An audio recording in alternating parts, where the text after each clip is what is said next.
Hey everyone, to Collect Jurassic, back with another Jurassic World toy unboxing and review. New Mattel Epic Evolution figures are hitting. I've been reviewing them pretty much non-stop the past couple of weeks on my channel. Super exciting time with all these new toys coming out. And this Strike Attack is my last Strike Attack assortment to do a review for. I've already done a Guabasaurus and Caprasuchus. Man, I have a hard time saying that one. But now I'm going to be doing an even harder to pronounce one. That's Tuojiangosaurus. I hope I'm saying that right. Tuojiangosaurus. I'll probably be messing that up throughout this review, but bear with me because this looks like a really, really cool toy.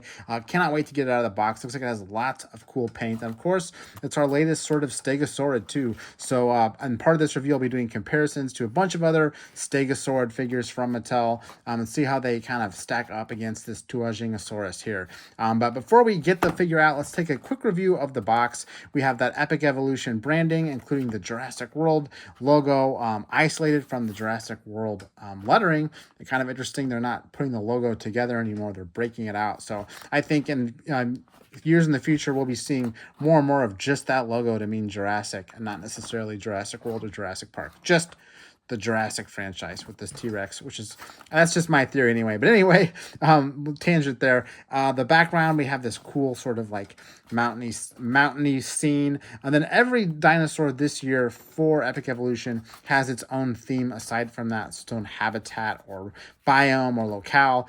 And this one is in the mountains. So we have like a mountain Tuojiangosaurus. Elsewhere on the packaging, we do have that Jurassic World logo there. And in the back, we also see a demo of the action feature, as well as the other figures in this wave, which I have done reviews for if you want to check those out on my channel. But let's go ahead and get this one out. A couple quick snips, and we should be on our way to taking a look at this thing out of the box, demoing that cool action feature it has, all that good stuff. So there is, I'm going to toss that box aside. Actually, I'm going to keep it handy so I can look at it to pronounce the name of this thing.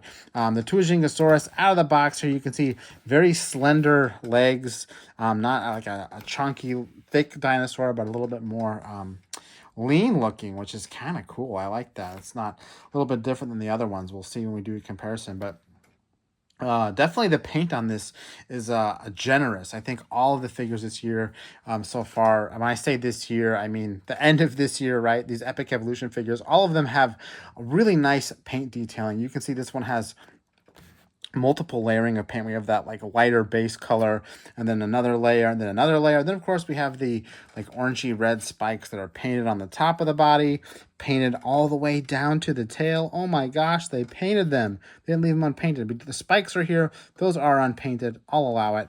And then paint on these plates all the way up to the head. Then on the head we have a little eyeball there too. So you can see all that stuff on there. You can see his eye on this side too. Giving you a little peek. But yeah, this is just a lot of cool paint on this. Of course, the claws aren't painted. The beak isn't painted. I'm not missing the beak as much as I am maybe the claws. I think that might help the legs feel a little more complete, having those painted legs. But that's nitpicky. I mean, all in all, I am pretty impressed with what they did to kind of make this darker or this medium tone tail. This is cast plastic, kind of blend into this body with, they painted this part. This is that same colored plastic though. So I think they did a really nice job blending all of these elements together, these sort of tricolor paint scheme, right? Even like this on the top, the little speckling in between the plates. Pretty fun. Articulation wise, this guy's got, I think, free flowing back legs, so he can do you can move those in any position you want, but the front legs, I'm gonna guess, are ratcheted. So yeah, they only go in a couple different positions. Interesting, when you ratchet them up forward, you can actually see a gap into the body. That's due to that action feature, which I'll get to here in a second. Same thing with this leg, it's ratcheted, you can see into the body. So it only goes in certain positions. It doesn't want to go, in any position you want to put him, but he can still kind of, he can go into sleep, he can drink water, he can run, he can sprint. That's like a dino sprint right there. So definitely has some articulation in there. The head has no, I lied, the head does have articulation. That's nice. So you can do a little bit of a rotation thing, give them a little curious glance at a plant, or maybe be kind of eyeing up a predator or something like that. So that's nice. I like that there's a little bit of a joint there too. The tail, of course, is going to be tied to that action feature, which I'll demo right now. And before you're probably thinking, oh, I've seen this a million times on these Mattel Stegosaurs. Their tail's just going to swish back and forth. Every single figure seems to be like that, but this one's a little different, and I think it's going to be kind of cool to see. I only looked at it in the box, but I'm kind of anxious to see it here out of the box. So I'm going to go ahead and press down on this guy. There you go. I guess I'm kind of facing the wrong way. He goes pa-pow, pa-pow, pa-pow. So it's actually like a twist that he does. I mean, he lifts it up and then whacks the spikes. So versus just sort of a flail, he really just smacks you with it. Wah-pa, wah-pa, wah-pa. That's pretty cool. I like that.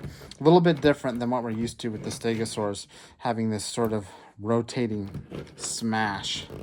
See it from the other side there. I mean, that's really, and it's really smooth. I should always say that this strike attack action feature on these is really smooth. I love how you just literally press down and it works, which is why these legs are ratcheted like that. So you're not, making them articulate outward when you're trying to do the action feature. So really smooth. We'll actually demo it on our human comparison here. We got paleontologist Alan Grant here ready to take the brunt of the hit. You can see here that he scales really nicely with it. A mid-sized animal, not massive, but not small either. You ready? You ready, Grant? You ready? Ah! See that? That is just a perfect hit every time. You got another one in you, Grant? We can get one from this angle. Sorry, buddy. Ah, pretty cool. Works really well in humans and probably smaller dinosaurs like raptors. But let's go ahead and do some comparisons with some of the other stegosaurids we've got here too. Working backwards from what recently came out, we have Spinosaurus. Hopefully I'm saying that one right. And when I said earlier, this one's got some really lean, muscular legs. I mean, look at the thighs on this one. This is technically the same price point of a figure, but this figure is much more chunky and large. You can see as far as like spike arrangement go, they both have spikes all the way down, or plates all the way down rather, thin plates, all that good stuff. But Spinosaurus here has those big shoulder spikes. Next up we have hopefully I'm saying this one right too, Miragia from Dominion. This guy's a little bit more of the same size as him.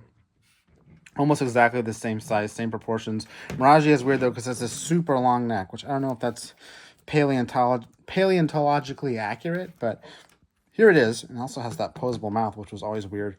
No action feature on this one though. Lots of tall, thin plates that give way to tall, thin spikes. Almost the whole back of it is spikes. So a little bit different than Tuojiangosaurus here that we're unboxing. So there's Miragia and Spinosaurus. Next we have Chiosa. This guy all the way back from Dino Escape. He's pretty cool. I mean, he's got some wild colors on him. I will say they've really learned how to blend the plastic and the paint much better. This guy looks way more natural. This guy looks like he stepped in some paint. So they've gotten better about that guy. This guy's got totally unpainted plates that kind of go flat towards the back and splay out into flat spikes. But the spikes are painted on this one. But a little bit, different than this guy in that his plates are sort of wanting to splay out the further you get down to the tail. So, and he's also got little tiny spikes on his arms. Speaking of spikes on the side, of course, we have one of my favorites, the Kentrosaurus, Camp Cretaceous here. I think it actually even has a name. I just can't think of it right now, but that's Kentrosaurus here. It's got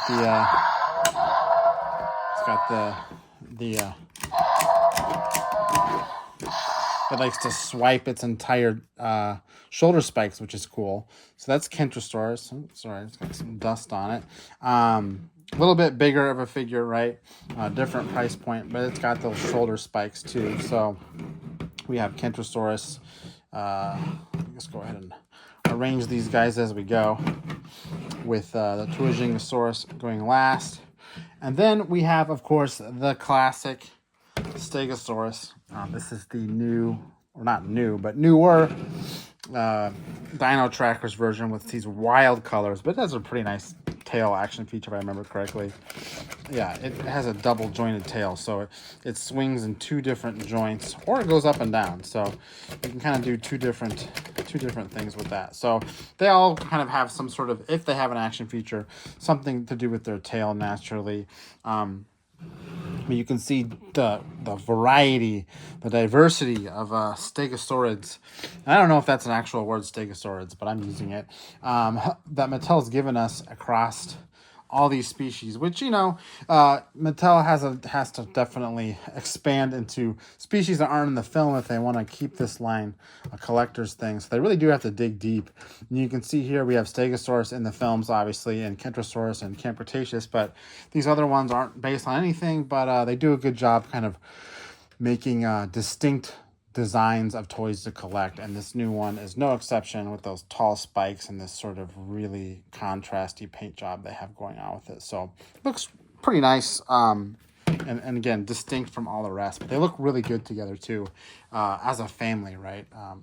All as a, again, diverse group, if you will. So I'm sure there's another one on the way. I'm sure we'll have another Stegosaurid before you know it, that we haven't thought of yet. I certainly don't know any other ones just because I'm not as well versed in that, you know, paleontology, but I'm sure there's probably at least a dozen more they can make in this style. But Tuojiangosaurus is the latest.